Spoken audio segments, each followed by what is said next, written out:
है खबरों की। सोनाली फोगाट की गिरफ्तारी को लेकर बिनेन खाप की पंचायत द्वारा लिए गए फैसले में प्रशासन व सरकार को 21 जून तक का अल्टीमेटम दिया है। पंचायत में कहा गया है कि इस दौरान या तो पुलिस सोनाली फोगाट को गिरफ्तार करे, नहीं तो 22 जून से सच्चा खेड़ा में आंदोलन स्वरूप धरना शुरू कर दिया जाएगा।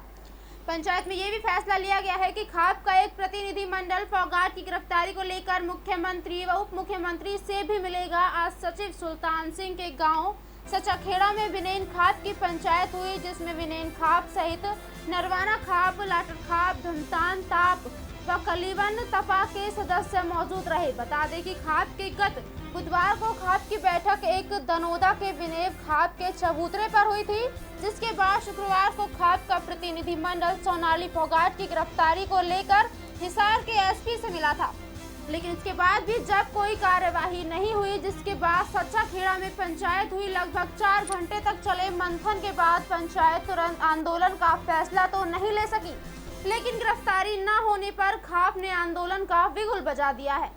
ने फैसला किया है कि हम इस संबंध में मुख्यमंत्री और मुख्यमंत्री को ज्ञापन देंगे और इतवार तक उनको टाइम देंगे। यदि संडे तक सोनाली गिरफ्तार हो जाती है ठीक है, ना तो अगले सोमवार को हम इसी गांव में धरना शुरू कर देंगे। ये हमारा अंतिम निर्णय है। तो अभी आपने कहा कि ज्ञापन भी दिया जाएगा डिप्टी सीएम। हाँ, वो इस संडे तक हम मुख्यमंत्री और उप मुख्यमंत्री को ज्ञापन देंगे और उनसे मांग करेंगे। चले बात करते हैं पलवल क्षेत्र की। पलवल कैंप थाना अंतर्गत रेलवे स्टेशन के नजदीक झाड़ियों में पुलिस ने अधजली हालत में एक शव को बरामद किया। पुलिस का कहना है कि किसी ने हत्या कर शव को जलाने की कोशिश की और यहां फेंक दिया। फिलहाल पुलिस ने मामले में परिजनों की शिकायत पर एक नामजद सहित 2-3 अन्य के खिलाफ हत्या का केस दर्ज कर लिया है। जांच अधिकारी एएसआई मनोज कुमार ने बताया कि पुलिस को सूचना मिली कि रेलवे स्टेशन के नजदीक झाड़ियों में एक अधजली हालत में शव पड़ा हुआ है। सूचना मिलते ही पुलिस मौके पर पहुंची और शव को कब्जे में लेकर शव की पहचान करवाने की कोशिश में लग गई। पुलिस मौके पर पहुंची ही थी तो वहां जुटी हुई भीड़ में से किसी ने शव को पहचान लिया और पुलिस को उसकी सारी पहचान बता दी। पुलिस ने पहचान मिलते ही उसके परिजनों को सूचित किया और सूचना मिलते ही मृतक के परिजन मौके पर पहुंचे और शव की पहचान की। मृतक की पहचान कैलाश नगर निवासी रामू के तौर पर की गई है। पुलिस ने शव को मौके से उठाया और सिविल अस्पताल के लिए भिजवा दिया। मामले में पुलिस का कहना है कि किसी ने इसकी हत्या कर दी और सबूत मिटाने के इरादे से उसके शव को जलाने की कोशिश की है। फिलहाल पुलिस ने परिजनों के कहने पर केस दर्ज कर लिया है और कार्यवाही शुरू कर दी है। एक मामा के घर से आया था, तो घर पे आया था तो ये अपने घर पे ही था। कोई 8 बजे से के कोई सुनील नाम का लड़का था, उसने इसमें 1-2 थप्पड़ मारे। वो ये कह रहा कि मेरे को सुनील ने मारा और एक मुल्ली उसने पिटवाया। फिर वो गाली गुप्ता गली में देता रहा और फिर रात को पता ही नहीं कब किस टाइम इसको उठा के ले गए, ये पता ही नहीं चला। और फिर इसको रात को समय पर सुबह पता चला था। कहाँ पड़ा हुआ मिला, किस हालत में? ये प्लेटफार्म 8 पलवल और कैलाश नगर और शमशान घाट है जंगल सा, तो जंगल के अंदर मिला था। ये डेड बॉडी कैलाश नगर से मिली है, ये ना जली हुई अवस्था में मिली है और इसकी जांच की जा रही है। अभी इसका पता नहीं लग पाया भाई कैसे क्या मामला है। ये तो जांच करने के बाद और तफ्तीश करने के बाद ही पता लग पाएगा क्या मामला है। तो ये सर जो आपको डेड बॉडी मिली है, कुछ इस आदमी का कुछ पता लग पाया है कि कहाँ का रहने वाला है और क्या नाम है इसका? अभी ये चीज़ क्लियर नहीं हो पाई है, इसकी जांच की जा रही है और जांच करने के बाद जैसा ही पता लगेगा। चलिए बात फिर से पलवल की। पलवल बागवानी विभाग द्वारा मेरा पानी मेरी विरासत स्कीम के तहत धान की खेती करने की बजाय सब्जियों की खेती करने के लिए किसानों को प्रोत्साहित किया जा रहा है। जिला बागवानी अधिकारी डॉक्टर रजाक ने बताया कि सब्जियों की खेती करने के लिए किसानों को निःशुल्क बीज उपलब्ध करवाया जा रहा है।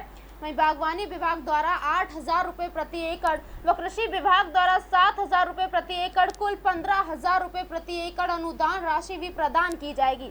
सरकार की इस योजना से जिले के किसानों को रुझान सब्जियों की खेती करने की ओर बढ़ रहा है। सरकार की इस योजना से जिले के किसानों का रुझान सब्जियों की खेती करने की ओर बढ़ रहा है। किसानों ने कहा कि सरकार की योजना से पानी की बचत होगी और सब्जी की खेती करने से किसानों को 2 गुना ज्यादा मुनाफा होगा। जिला बागवानी अधिकारी डॉक्टर रज़ाक ने बताया कि हरियाणा सरकार ने मेरा पानी मेरी विरासत योजना शुरू की है। सरकार का उद्देश्य है कि पानी की बचत की जाए, कम पानी में अधिक पैदावार की जाए। बागवानी विभाग जिले के किसानों को धान की खेती करने की बजाय बागवानी की खेती करने के लिए प्रोत्साहित कर रहा है। यदि किसी किसान ने पिछले वर्ष खेत में धान लगाया हो और इस साल धान न लगाकर कोई भी हाइब्रिड सब्जी की खेती करता है तो उस किसान को कृषि विभाग की तरफ से 7,000 रुपए दिए जाएंगे। वहीं खेती में हाइब्रिड सब्जी लगाने की एक एवज में 8,000 रुपए बागवानी विभाग द्वारा प्रदान किए जाएंगे। मुख्यमंत्री हरियाणा सरकार ने एक नई योजना डिपार्टमेंट के माध्यम से लागू करवाई, जिसका नाम दिया गया मेरा पानी मेरी विरासत। यानी कि पानी की कम मात्रा में अच्छी पैदावार लेना और पानी को बचा कर रखना। इस उपक्रम में बागवानी विभाग किसानों को जो मदद दे रहा है वो इस प्रकार से है कि यदि कोई किसान पिछले साल अपने खेत में धान लगाया हो किसान ने, और वो इस साल उस खेत के अंदर धान ना लगा करके कोई भी सब्जी हाइब्रिड सब्जी की काश्त करता है, तो उस किसान को 7,000 रुपये इस माध्यम से दिए जाएंगे कि उसने पिछले साल धान लगाया, इस बार धान नहीं लगाया। 8,000 इस कारण दिए जाएंगे कि वो बागवानी विभाग की हाइब्रिड सब्जी लगा रहा है। किसान के लिए ये ऑप्शन है कि यदि कोई किसान हमसे इस वक्त भिंडी बोई जाएगी बरसात वाली, हमसे कोई भिंडी का सीड लेना चाहे तो हम उसको भिंडी का सीड जो कि चले बात करते हैं अगली खबर की। यूपी के जालौन में एक सनसनीखेज हत्या का मामला सामने आया है, जिसमें रविवार से गायब अधेड़ की 3 लोगों ने निर्मम तरीके से हत्या कर नुकीले हथियार से आंखें फोड़ दी। वहीं सूचना पर पुलिस के आला अधिकारी मौके पर पहुंचे और शव को कब्जे में लेकर पोस्टमार्टम के लिए भिजवाया और मामले की जांच में जुट गए हैं। मामला कोच कोतवाली क्षेत्र के नगर के मोहल्ला राजील लेना का है, जहां पर आज खेतों में एक अधेड़ का शव पड़ा मिला, जिसकी निर्मम तरीके से हत्या कर उसकी दोनों आंखें नुकीली चीज से फोड़ी गई थी। खेत मालिक ने अधेड़ की शव की सूचना पुलिस को दी। हत्या की सूचना पर कोच कोतवाली पुलिस के साथ जिले के आला अधिकारी भी मौजूद रहे और शव की पहचान मोहल्ला राजीले निवासी इकराम कुरैशी के रूप में हुई, जो कल शाम से लापता था। वहीं पुलिस ने शव को कब्जे में लेकर पोस्टमार्टम के लिए भिजवाया और पूरे मामले की जांच में जुटी हुई है। कोच नगर में अधेड़ व्यक्ति का मामला पूरा। ये कल शाम को जब बकरी चढ़ा रहे थे तो इनके 14 वर्षीय बच्चे ने ये बताया कि एक साथ में आए इनके जो जानने वाले हैं, उनके साथ 2 लोग अज्ञात थे। वो लोग इनको शाम को ले गए, उसके बाद ये घर लौट कर नहीं आए और जिनका नाम बताया जा रहा है वो भी लौट कर नहीं आए। इसमें जो इकराम कुरैशी हैं पुत्र इशाक कुरैशी रैजी लाइन के रहने वाले हैं, जो 52 वर्ष के आसपास की उम्र, 45 से 50 की उम्र बताई जा रही है। इनकी रात में इन्होंने हत्या कर दी है, जिसमें इनके गले में निशान है और सर में भी इनके चोट के निशान हैं। अभी जल्दी ही इन लोगों का खुलासा किया जाएगा और जो लोग हैं इनकी जल्द से जल्द गिरफ्तारी कराई जाएगी। सर, इसमें क्या कोई वजह निकल कर आई सामने? अभी तक जानकारी में कोई वजह नहीं निकल के आई। चले बढ़ते हैं अगली खबर की ओर। भिवानी 15 जून हरियाणा के कृषि मंत्री जयप्रकाश दलाल ने कहा कि गेहूं व सरसों की खरीद का 90% के लगभग पैसा किसानों के खातों में पहुंचाया जा चुका है। किसानों का जो 10% फसल का पैसा अढ़ैतियों के पास है, यदि उसे 72 घंटे से अधिक हो गए तो किसान को ब्याज के साथ फसल का पैसा मिलेगा।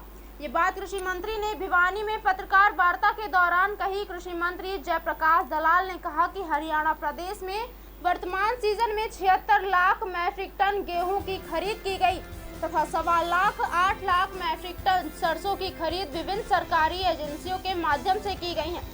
90% किसानों को फसल का पैसा उनके खातों में पहुंचाया जा चुका है। 10% पैसा अढ़ैतियों के पास किन्हीं कारणों से अटका हुआ है, इसलिए अढ़ैतियों को 72 घंटे से अधिक किसानों का पैसा रोकने के बाद ब्याज समेत फसल का भुगतान किसान को करना होगा। 8.25 लाख मीट्रिक टन के आसपास सरसों खरीदी, 76 लाख मीट्रिक टन हमने गेहूँ खरीदा, 90% के आसपास हम पेमेंट कर चुके हैं और कुछ किसानों का पैसा आढ़तियों ने रोक रखा है। उनको हमने नोटिस दे दिया कि ब्याज समेत दो, नहीं तो हम सख्त कार्रवाई करेंगे। जिस किसान आढ़ती ने 72 घंटे से ज़्यादा किसान का पैसा रखा है, उसके ऊपर ब्याज की देनदारी होगी है किसान की तरफ और उसको ब्याज देना पड़ेगा।